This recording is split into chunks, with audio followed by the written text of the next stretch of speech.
Hello and welcome to my YouTube channel. My name is Moses Adeyemi. So I'll be taking you through how you can add B-rolls in VN editor. So just stay back and watch till the end. So first thing you do is just import your clips, select the one you wanted to put the B-rolls on first, then you select every other B-rolls that you wanted to insert on the voiceover you are using. So just keep watching and watch till the end.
So I'm inserting the B-rolls on the voiceover in which I wanted to insert the B-roll. So once I'm done selecting, scaling and all others, so just watch to the end and see the final output of this B-rolls overlay.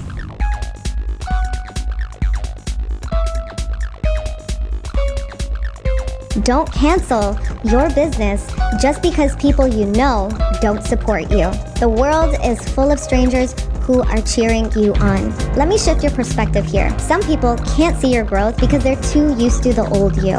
They don't see your talent. They see the version of you they are used to. That doesn't mean you're not impactful. It just means you've outgrown their perspective. And the strangers, they see your value because they're not clouded by history. They're not watching with bias or ego or even envy. They're watching with belief. And sometimes the biggest proof that you are walking in purpose is that people who've never met you are rooting for you the loudest.